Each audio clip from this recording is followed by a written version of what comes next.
ಹಿಂದಿನ ಬಿಜೆಪಿ ಸರ್ಕಾರದ ವಿರುದ್ಧ 40% ಕಮಿಷನ್ ಆರೋಪಕ್ಕೆ ಸಂಬಂಧಪಟ್ಟಂತೆ 40% ಕಮಿಷನ್ ಆರೋಪ ಸಂಪೂರ್ಣ ಸುಳ್ಳು. 40% ಆರೋಪ ಸುಳ್ಳು ಅಂತ ಬಿಜೆಪಿ ಟ್ವೀಟ್ ಮಾಡಿದೆ. ಲೋಕಾಯುಕ್ತ ತನಿಖೆಯಿಂದ ಸಾಬೀತಾಗಿದೆ ಅಂತ ಟ್ವೀಟ್ ಮಾಡಿದೆ. ಕಾಂಗ್ರೆಸ್ನ ಟೂಲ್ ಕಿಟ್ ಅಂತ ಸಾಬೀತಾಗಿದೆ, ಸಾಕ್ಷಿ ಸಮೇತ ಸಾಬೀತಾಗಿದೆ ಅಂತ ಬಿಜೆಪಿ ಟ್ವೀಟ್ ಮಾಡಿದೆ. ಕಾಂಗ್ರೆಸ್ ವಿರುದ್ಧ ಟ್ವೀಟ್ ಮಾಡಿರುವ ಬಿಜೆಪಿ ಆಕ್ರೋಶವನ್ನು ವ್ಯಕ್ತಪಡಿಸಿದೆ ಟ್ವೀಟ್ ಮುಖಾಂತರ. ಹಿಂದಿನ ಬಿಜೆಪಿ ಸರ್ಕಾರದ ವಿರುದ್ಧ 40% ಕಮಿಷನ್ ಆರೋಪವನ್ನು ಏನು ರಾಜ್ಯ ಸರ್ಕಾರ ಮಾಡ್ತಾ ಇರುವಂಥದ್ದು, ಈ ವಿಚಾರಕ್ಕೆ ಸಂಬಂಧಪಟ್ಟಂತೆ 40% ಕಮಿಷನ್ ಆರೋಪ ಸಂಪೂರ್ಣ ಸುಳ್ಳು, 40% ಆರೋಪ ಸುಳ್ಳು ಅಂತ ಬಿಜೆಪಿ ಟ್ವೀಟ್ ಮಾಡಿದೆ. ಲೋಕಾಯುಕ್ತ ತನಿಖೆಯಿಂದ ಸಾಬೀತಾಗಿದೆ ಇದು.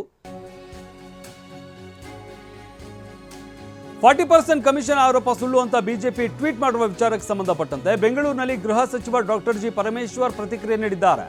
ನಾವು ಅಧಿಕಾರಕ್ಕೆ ಬಂದಿದ್ದೆ 40% ಇಂದ ಅಂತ ಅಂದಿದ್ಯಾರು? ಬಿಜೆಪಿಯವರು ಯಾವ ಆಧಾರದ ಮೇಲೆ ಹೇಳಿದ್ದಾರೋ ಗೊತ್ತಿಲ್ಲ. ಕೆಂಪಣ್ಣ ಅವರು ಪ್ರಧಾನಮಂತ್ರಿಗೆ ಪತ್ರ ಬರೆದಿದ್ರು ಅಂತ 40% ವಿಚಾರಕ್ಕೆ ಸಂಬಂಧಪಟ್ಟಂತೆ ಮಾತನಾಡಿದ್ದಾರೆ. ನಾವು ಅಧಿಕಾರಕ್ಕೆ ಬಂದಿದ್ದೆ 40% ಇಂದ ಅಂತ ಯಾರು ಹೇಳಿದ್ದು?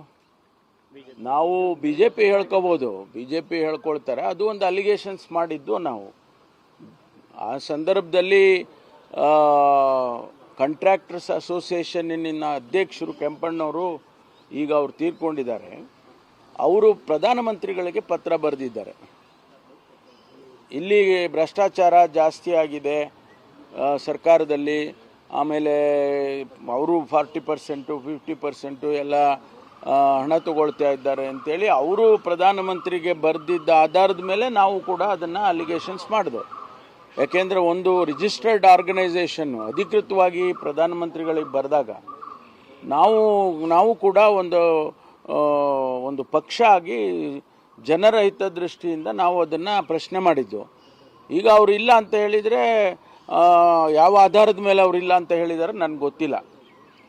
ಆದರೆ ನಾವು ಜನಗಳಿಗೆ ಗ್ಯಾರಂಟಿಗಳನ್ನ ಕೊಡ್ತೇವೆ ಅಂತ ಹೇಳಿ